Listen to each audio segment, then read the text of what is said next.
Latvijas ēters uz te.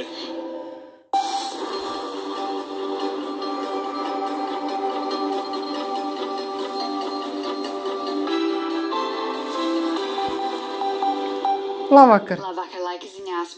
Šodien Latvijā bija jūtami lieli gaisa temperatūras kontrasti, kamēr vietām Kurzemē nekļuva siltāks par plus 17 grādiem, tikmēr vietām Latvijas ziemeļa austrumos gaisa sakarsa pat līdz plus 28 grādiem.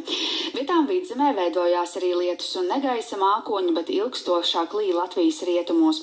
Un līdz pat naktī spēkā valsts rietumos, kā arī valsts vidienē būs oranžās pakāpes brīdinājums par stiprām un pat ļoti stiprām lietusgāzēm. Nokrišņu ietekmē iespējami īslaicīgi plūdi un arī upēs turpmākajās dienās celsies ūdens līmenis. Tādēļ spēkā arī visā valstī dzeltenās pakāpes brīdinājums par ūdens līmeņa paaugstināšanos. Un tad plašāk par to, kas mūs sagaidīs gan šajā naktī, gan arī rīt dienā.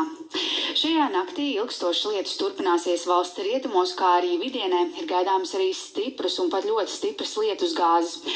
Arī rīta dienā mākoņi daudz viet atnesīs lietu un galvenokārt slīs stiprāk valsts vidienē, kā arī austrumos. Tāpat veidosies arī negaisa mākoņi, kuru laikā var pastiprināties vējš un iespējama arī krusa. Gaisa temperatūra šonakt būs plus 17, plus 19 grādu robežās, dažviet Kurzemē gan būs nedaudz cestrāks, un arī rīt dienā, līdzīgi kā šodien, gaisa temperatūra atšķirsies. Valsts rietumos, kā arī vidienē un daļā Sēlīs rīt nekļūs siltāks par plus 17, plus 22 grādiem, bet Latvijas ziemeļa austrumos rīt gaisa sakarsīs līdz plus 25, plus 28 grādiem. Un kā jau minēja, tad arī dienā daudziet ir gaidāms lietus un vietām arī stipras lietusgāzes un pērkona negaiss.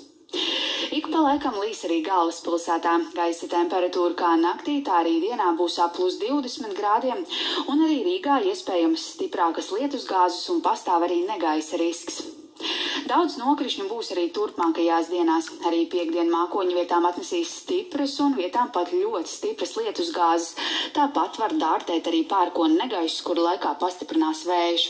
Naktī uz piektdienu jau nedaudz cestrāks, plus 11, plus 18 grādi, dienā plus 20, plus 24 grādi.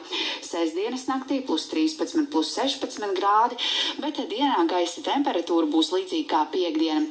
Nedēļas izskaņā nokrišņu intensitāte būs mazāk un debesis biežāk arī skaidrosies. Šobrīd laika ziņās tas viss un uz tikšanos atkal vēlāk. Ar labvakar!